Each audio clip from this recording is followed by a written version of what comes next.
Boa noite. Quase ninguém percebeu, mas a Câmara dos Deputados deu o primeiro passo para endurecer a lei antidrogas. Uma comissão da Câmara aprovou, sem muito alarde, o aumento das penas para traficantes e também deu sinal verde para uma medida polêmica, a internação compulsória de usuários de entorpecentes. Isso já ocorre no Rio de Janeiro com o apoio da Justiça e o Jornal da Cultura vai discutir se essa é a melhor solução.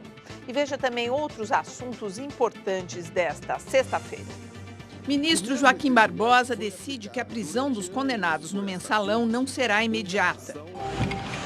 Lei seca tem novas regras. Valor da multa dobra e não é mais preciso o bafômetro para provar embriaguez ao volante. Pelo segundo dia, a Argentina tem onda de saques a lojas e supermercados. Portugal enfrenta a pior recessão desde os anos 70, com vendas do Natal em baixa. Depois de Fortaleza, chegou a vez de Belo Horizonte inaugurar o Estádio da Copa.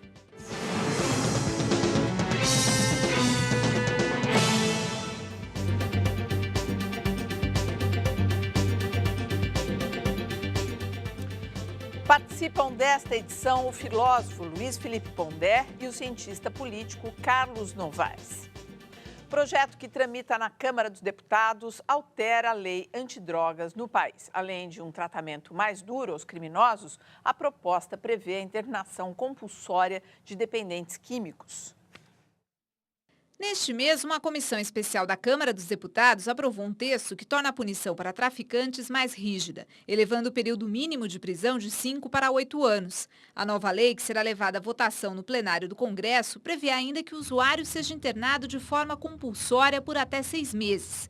O autor do projeto, o deputado Osmar Terra, falou por telefone sobre a proposta. A pessoa que está lá, dormindo na rua, vendendo tudo que tem em casa, já não consegue trabalhar, não consegue estudar, não consegue fazer mais nada, está comendo o resto de lixo, essa pessoa não pode, pela lei atual, ser internada, a não ser que ela queira. Ora, uma pessoa nessas circunstâncias, ela não tem capacidade de discernir o que é bom para ela. A internação involuntária já acontece na cidade do Rio de Janeiro. Ontem, a Justiça Fluminense negou o pedido de habeas corpus de um adolescente. Na capital carioca, somente os menores de idade apreendidos em operações ficam internados em abrigos da prefeitura. No restante do país, a legislação determina que o usuário de drogas só pode ser internado à força a pedido da família, com um laudo médico que comprove a necessidade do tratamento hospitalar e ainda com autorização da Justiça. Mas entre os profissionais da área de saúde, não há consenso sobre os benefícios da internação compulsória. A proposta do Congresso Nacional é até classificada como um retrocesso para algumas pessoas que lidam diretamente com os usuários de drogas. Para o vice-presidente do Conselho Regional de Medicina de São Paulo, o projeto de lei fere os direitos de cidadania. A internação, de alguma forma, ela serve como uma resposta imediata para a sociedade, mas ela não é resolutiva desse grave problema que nos assola, que é o problema das drogas. O psicólogo Cláudio Loureiro, que há 15 anos trabalha com usuários de drogas, lembra que se a internação compulsória for aprovada, não haverá estrutura para colocá-la em prática no país. No estado de São Paulo, por exemplo, cerca de 80% dos municípios não têm leitos para a internação de dependentes químicos. Não existe uma capacidade técnica para se montar uma estrutura adequada de tratamento de internação para crianças, adolescentes e adultos, porque a tendência da política pública é baratear esse tipo de serviço. E é um serviço que é muito caro. A Polícia Rodoviária Federal inicia hoje a operação de fim de ano nas estradas de todo o país. A nova lei seca, em vigor, aumentou a multa para os motoristas embriagados, que podem ser punidos mesmo sem o bafômetro. A repórter Maiana Leocádio está na Rodovia dos Imigrantes, que liga a capital paulista à Baixada Santista. Boa noite, Maiana. Boa noite, Poli. A partir de hoje, o valor da multa para o motorista que for pego dirigindo embriagado é de quase R$2.000. Esse valor é o dobro do que era praticado anteriormente. Também, a partir de agora, o condutor que se recusar a fazer o teste do bafômetro ou o exame de sangue pode ser incriminado pelos policiais que fizeram a abordagem, pelos testemunhos desses policiais. Neste momento, nós estamos no quilômetro 16 da rodovia dos Imigrantes, acompanhando o motorista que sai da capital com destino ao litoral de São Paulo. Como vocês podem ver, o fluxo é grande, mas por enquanto não há paradas. De acordo com a Ecovias, o motorista que sai de São Paulo com destino a Santos leva em torno de 40 minutos para fazer a viagem. Também, de acordo com a Ecovias, que é a concessionária que administra o sistema Anchieta Imigrantes, devem sair de São Paulo, devem passar por aqui pela rodovia dos Imigrantes, cerca de 500 mil veículos até o próximo dia 26 de dezembro. 2 milhões de carros devem deixar a região metropolitana de São Paulo até o final do ano. É bom lembrar que, para quem ficar na capital paulista, o rodízio de veículos está suspenso até o próximo dia 14 de janeiro. Poli. Obrigada, Maiana. Bom, sobre a multa que mudou o valor da multa para quem é pego embriagado, essa multa ficou mais pesada. Vocês acreditam que isso deve inibir o comportamento das pessoas, no sentido das pessoas pensarem mais antes de exagerar na hora de confraternizar, de beber, enfim? Ou pelo menos de dirigir, né? Elas podem até encher a cara. Mas não, a questão é... Eu acho que sim, acho que as pessoas vão pensar mais, né, antes de tomarem o risco de dirigir embriagadas, né? Porque vão ter mais essa razão. Mas não é só a multa, né? É o fato de que agora faz prova de embriaguez, não apenas o bafômetro, mas também o testemunho de pessoas presentes. Isso é muito bom, não é? É uma notícia ótima, porque... Sim, porque tem um monte de gente que mata um monte de gente aí porque enche a cara, né? Exatamente. O que eu acho interessante, porque você tem, às vezes, as mesmas pessoas que endurecem com álcool, endurecem com tabaco, não endurecem com as drogas. No sentido de... Como assim? Entendi. No sentido de ter uma percepção do usuário de droga como vítima e o usuário do álcool e do tabaco não como vítima. Mas um vilão ali da... É uma espécie de vilão social. E o usuário, e o usuário de droga não é um vilão social, entendeu? E é, né? E é dirigindo também, é. E a nova Corre lei risco. também prevê isso, né? Não é mais o álcool apenas, né? Aliás, esse é um assunto que tem sido... Qualquer droga, porque as drogas alteram a sua capacidade de avaliar riscos. Então, quando você tem essa capacidade reduzida, não é? É óbvio que você vai botar em risco você mesmo e os outros. Né? A gente, inclusive, teve esse assunto aqui muito em pauta no Jornal da Cultura. Na semana passada, na segunda, veio uma representante aqui da Unifesp, uma pesquisadora, Zilá, que falou bastante sobre esse assunto. E, de alguma maneira, é parecido com isso que vocês estão dizendo, porque ela fala que as pessoas ficam menos destemidas na hora de pegar o carro embriagadas, porque elas não têm muita consciência mais do que estão corajosas, fazendo. assim? Mais corajosas. Pois é. É esse vocábulo que eu quero, inclusive, contestar, então. Na verdade, porque ela veio aqui um pouco a partir de algo que eu havia dito, né? O que eu disse e repito. Quem bebe não tem diminuído a sua capacidade de ajuizamento moral. O que acontece com a pessoa é o seguinte, ela sabe que está errada. Acontece que a capacidade dela de avaliar riscos é que diminui. Então, ela toma mais riscos. E quando você perguntou a essa professora, você disse assim para ela, quer dizer que a pessoa não sabe que está errada? Ela disse, não é que não sabe. Bom, então é isso. Eu e ela estamos em total acordo. Ela disse, a pessoa sabe que está errada. Foi só o que eu disse aqui em 20 segundos de tempo que eu tive para falar sobre um assunto no qual eu não sou especialista. Mas digo e repito, o ajuizamento moral não está em questão, porque a pessoa pode ser imputada, ela sabe que está errada. Qual é o problema? Quando ela bebe, não é que ela fica encorajada, aí é supor que a bebida dá alguma coisa a alguém. A bebida retira. Ela retira a capacidade da pessoa ajuizar riscos. Então, o sujeito faz uma curva que está escrito lá, 40 por hora. Ele faz a 40 quando está bom. Quando ele não está bom, ele acha que pode tomar o risco de fazê-la a 80. Não é que ele acha que está certo. Não é que ele deixou de saber que está errado fazer a curva. Não é que ele vai ser usado, é isso que você quer dizer? Isso. E o que acontece é que ele acha que pode correr aquele risco, seja o risco de fazer a curva a mais velocidade, seja o risco de fugir da polícia. Então, quem se embriaga toma mais riscos do que tomaria se tivesse bom. Por isso que o garotão que é tímido, o que é um tímido? É quem não toma risco. Agora, quando bebe, acha que pode tomar risco e aí vai lá e tenta cantar a moça. Não é que ele foi encorajado pela bebida. Isso é um termo que eu acho absurdo. Não há como fundamentar o termo encorajamento. O que se fundamenta é a pessoa diminui a capacidade de avaliar riscos e, portanto, aumenta a sua disposição a tomar riscos. Bom, o fato é que ou encorajado ou não querendo, querendo assumir mais riscos, é que ele vai tomar uma multa bem maior. Isso mesmo. Né? E aí tem que pensar duas vezes se vai querer uma coisa ou outra, que no fundo todas vão levar você, se você exagerar. Quando você encher a cara, é melhor não dirigir. Né?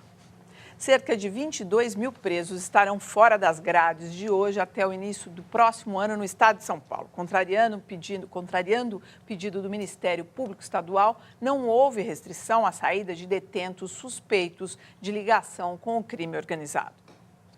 A saída temporária de presos teve início hoje às 8 da manhã. Eles devem voltar à penitenciária no próximo dia 2 de janeiro. Alguns irão usar tornozeleiras eletrônicas e serão monitorados enquanto estiverem em liberdade. O Ministério Público pediu um pente fino nos presídios depois da onda de violência a partir de outubro no estado de São Paulo. O objetivo era não liberar detentos ligados à facção que age dentro e fora dos presídios. O Tribunal de Justiça alega que não foi possível atender à solicitação do Ministério Público por se tratar de pedido genérico. Tem direito à saída provisória presos de bom comportamento que já cumpriram 1/6 da pena em regime semiaberto. De acordo com a promotoria, 20% dos presos beneficiados não voltam aos presídios. 20%, não é isso? O fato é que essa história todo ano se repete nessa época e a gente discute isso e não existe um caminho novo para lidar com esse problema. O problema todo como as coisas são contraditórias e são complexas. Né? Veja, aquelas mesmas pessoas do Ministério Público, né, que procuram se pautar pela defesa dos direitos humanos e, portanto, que o preso tem seus direitos e tal, nessa hora, aparentemente invertem essa preocupação para pedir que não se liberte presos que tenham suspeita de contato com o crime organizado. O governo, por sua vez, que tem sustentado e tem apoiado uma ação da polícia, que aquelas pessoas, e eu inclusive também, criticam como sendo uma ação muito dura e muito violenta da polícia, inadequada e tal, agora toma uma atitude que é preservar o direito do preso de sair nesse período do ano. Do meu ponto de vista, eu acho que o governo, nesse caso, está certo. Ele está errado na política que está fazendo. Nesse caso, ele está certo. Por quê? Porque eu acho que tem que respeitar o direito do preso e tem que dar esse voto de confiança, mesmo supondo e mesmo embutindo o risco, que já está até estatístico, de 20%, de não voltarem depois. Não é? Eu acho que esse risco vale a pena correr. Você acha que pode criar um ambiente pior? Isso, não é só por isso, é porque a nossa meta não tem que ser encarcerar as pessoas, porque senão não vai ter cadeia para todo mundo. A nossa meta tem que ser o quê? Encarcerar quando necessário e, sempre que possível, não encarcerar e, sempre que possível, aliviar o encarceramento. Então, se nas festas é possível fazer isso, a lei permite que se faça, havendo esse risco, ainda assim, nós devemos seguir nessa direção.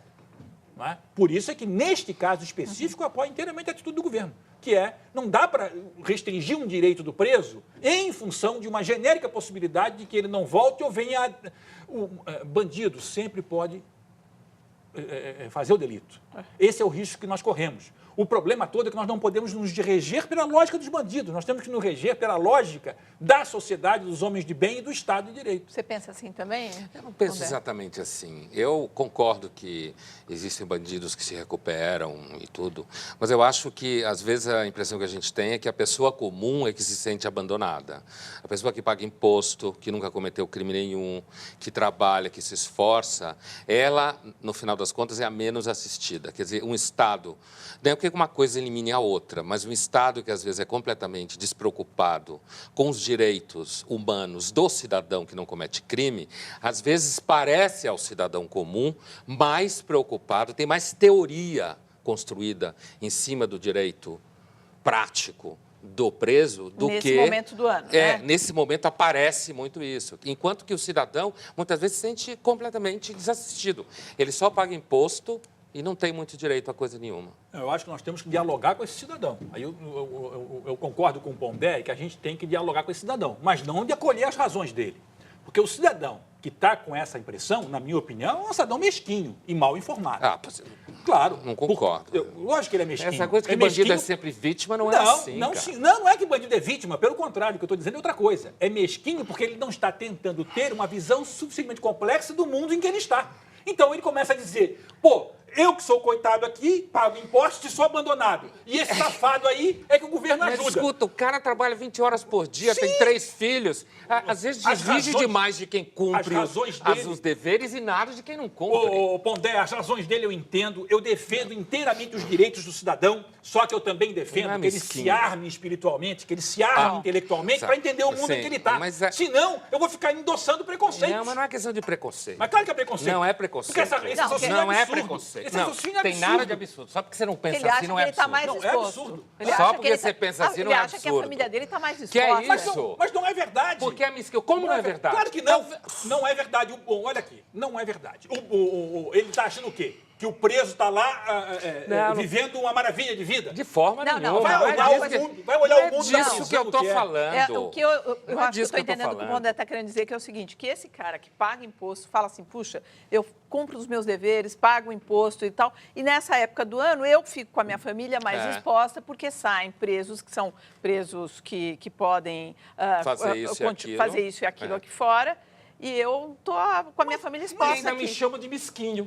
Mas essa é a condição da vida em sociedade. Mas essa é a condição da vida em sociedade. A pessoa tem que entender isso. Quer dizer, ela tem que entender que estar em sociedade é ter direitos, respeitar os direitos alheios e mais, estar disposto a fazer sacrifícios para que o mundo seja melhor. Mas ele já se sente que faz sacrifício o tempo inteiro. Mas tem que... Entendeu? Simplesmente você Por parece isso que ele é mesquinho. Nessa época do ano, ele vai achar que não tem precisa ser especial. Você não tem sensibilidade para o cara que discorda de você, só isso. Não é que discorda. Não tem nada a ver com discordar de mim ou não. O que eu estou dizendo é o seguinte, eu entendo perfeitamente a situação dele. Chamou ele de mesquinho? Não, eu sei, porque os sentimentos dele... Desqualificou a posição dele moralmente, dizendo que ele é mesquinho.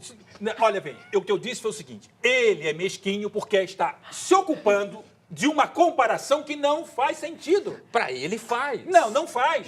Claro que faz. Ele sente... Não, para ele faz, mas está errado. Mas não é porque ele não você acha. Não é porque eu acho, é porque é evidente que está errado. Porque não existe relação de causa e efeito. Ele se sente... Ele sente assim, no bojo, o que eu estou querendo dizer... é que você parece exigir de uma pessoa comum no dia a dia uma compreensão escolar, acadêmica da sociedade. Mas não tenha dúvida. O cara... Mas é o profundo respeito que eu tenho. Mas aí que tá, porque eu respeito as pessoas. Se elas não têm essa compreensão, nós temos que fazer o possível para que elas tenham. Olha, só para... Nós temos que armar as pessoas. Senão não anda o jornal. Nós temos que armar as pessoas de elementos para que elas... Isso é muito teórico. Olha, só para pôr mais um tempero aqui nessa conversa, a cidade de São Paulo registrou 170 homicídios no mês passado, alta de 71% em relação a novembro de 2011. O balanço é da Secretaria de Segurança do Estado. Tá bom, esses homicídios todos, o que tem aí? Tem homicídios que a polícia cometeu, tem homicídios que grupos de extermínios cometeram, tem homicídios que bandidos do crime organizado cometeram e tem homicídios eventuais por razões idiotas que as pessoas se matam. Quer dizer, aí há uma cesta de... idiotas. Porque são aqueles que aqui no jornal eu chamo de crime sem origem criminal. Né? O sujeito está lá, começa a discutir e de repente mata o outro. Né? Quer dizer, um homicídio está nas estatísticas, é diferente de um outro tipo de homicídio. Né? Então, esse aumento dos homicídios aí, por exemplo, as pessoas têm que ter discernimento para entenderem, e se não tiverem, nós temos que ajudá-las, a entenderem que são homicídios diferentes, que aparecem como um número totalizado, por razões diferentes e também por erros de segurança e de política de segurança que ocorrem nesses homicídios. Bom, vamos falar sobre outros presos. Vamos. Os condenados do Mensalão vão passar o Natal em casa também. Joaquim Barbosa negou o pedido de prisão imediata dos réus. No início da tarde desta sexta-feira, o presidente do Supremo Tribunal Federal publicou a resposta negando a prisão imediata dos réus. O texto de Barbosa argumenta que é incabível a prisão antes da condenação transitar em julgado, ou seja, antes que sejam analisados todos os recursos. No momento, apenas caberia a prisão de natureza cautelar. Com a apreensão dos passaportes, Barbosa acredita que as medidas para evitar fuga dos réus já foram tomadas. Um dos argumentos de Gurgel para a prisão imediata alertava para uma possível enxurrada de recursos dos advogados de defesa para postergar a execução das penas. Barbosa rebateu, afirmando que os recursos não podem ser encarados como um artifício para embargar o andamento do processo. O STF está em recesso desde ontem e volta apenas no dia 1º de fevereiro. Neste intervalo, somente o presidente Joaquim Barbosa ou o vice Ricardo Lewandowski julgam os recursos apresentados. Muita gente ficou surpresa com a decisão do Joaquim Barbosa, do ministro. Vocês também? Vocês se surpreenderam? Imaginavam que ele pudesse pedir a prisão imediata dos condenados? Não, eu não me surpreendi nem um pouco. Surpresa eu ficaria se ele tivesse feito o contrário, pela razão que ele mesmo deu. Não dá para dizer que direitos que as pessoas têm são formas de tentar atrapalhar o andamento do processo. Pode ser até essa a intenção, nunca saberemos, porque se ficarmos discutindo a intenção das pessoas, nós não vamos a lugar nenhum. O fato é que elas têm o direito de buscar saídas alternativas para si mesmas. E o Barbosa acolheu isso. O que me espantou foi o Gurgel insistir e chegar a declarar isso. Porque não, e pedir nesse momento. Pedir não, mas pedir com base nesse fundamento. Porque é antijurídico o fundamento, quer dizer, é contra direitos. O sujeito pode ter a antipatia que quiser pelos réus, o sujeito pode ter comemorado como quis a condenação dos réus e está de acordo com a condenação deles. Outra coisa é começar a trafegar pelo caminho do antidireito. Não é? Então, o Barbosa, nesse caso, pelo contrário, eu acho que, na minha opinião, ele coroou a atuação dele ao longo do processo com essa decisão. Pondé. Eu concordo com o que o Novaes fala, eu só acrescentaria uma coisa. Eu acho que muita gente achava que ele iria concordar com o Gurgel para ter um efeito de mídia, entende? Como isso tudo foi um julgamento midiático, então, como se mandar eles para a cadeia midiático. Agora, também, não só midiático, mas midiático no sentido que foi coberto, todo dia se falava disso, estava tudo quanto é televisão, jornal, um endurecimento agora e parecia que estava sendo mais justo. E acrescentando que, só uma explicação à fala do Pondé, quando eu disse assim, no momento que o Gurgel fez esse pedido, porque também houve essa interpretação que ele teria feito nesse momento, onde os outros ministros não iam poder votar e que ia cair nas mãos do Joaquim Barbosa, como caiu, a decisão de prende agora ou não. Então, que isso, contando com a raiva, sei lá o quê. Muito interessante, não tinha pensado nesse aspecto. Entendeu? Do Joaquim Barbosa, ir lá e falar assim, agora sou... Ou seja, vou mandar bala. Algo arquitetado. Sim, ele viu a possibilidade de ter no Barbosa, solitariamente, um aliado da fúria dele. Certo? Só uma pergunta que vem aqui de um e-mail que a gente recebeu ontem, talvez vocês ajudem a explicar, por que a questão do mandato dos condenados é tão importante? Olha, esse é um tema muito interessante sobre vários aspectos. Primeiro que, claro, perder o mandato implica na perda de certos direitos, e de foro privilegiado e tal. Por outro lado, é uma discussão se o sujeito pode ou não continuar no Congresso, continuar como representante do povo e tal. Esse debate é relevante e o Supremo pode decidir a respeito disso e isso pode criar uma questão institucional, porque a Câmara pode pretender dizer, e o Marco Maia, o presidente da Câmara, tem dado sinais nessa direção, de que os réus poderiam continuar com os seus mandatos e que a Câmara teria que decidir isso ou não. Ou seja, porque o parlamentar ele pode ser preso e julgado apenas pela Câmara, não é isso? Pela Câmara dos Deputados? Não. O Poder Legislativo que pode... Não, o fórum dele é o Supremo. Agora, a parte de cassação de mandato, o que legisla sobre o mandato, é isso que a Câmara... Então, na hora que ele perde o mandato, ele vira um cidadão, ele vai para a vala comum. Sim, são duas coisas diferentes, veja bem. Uma coisa são as prerrogativas de quem é parlamentar de ser julgado pelo Supremo. Quem é parlamentar não pode ser julgado, não pode ter processo tramitando na justiça comum. Então, é isso que eu tô querendo... Ele tem esse fórum privilegiado. Agora tem uma outra discussão, além da perda, quando ele perde o mandato, ele perde o foro privilegiado. Tanto é que teve até parlamentar já, Exatamente. que virou parlamentar para o processo não continuar e depois renunciou na hora que o Supremo ia decidir. Aí renunciou ao mandato para voltar tudo de novo na primeira instância. Mas chicanas assim. Bom, mas vamos focar só para a gente não... Mas tem um outro ponto agora, que é a perda... Quem é que decide pela perda de mandato dos condenados? Né? E, portanto, e também o genuíno, por exemplo, se ele pode assumir ou não o mandato, uma vez que... Ele é suplente. Isso, uma vez que ele é suplente. Né?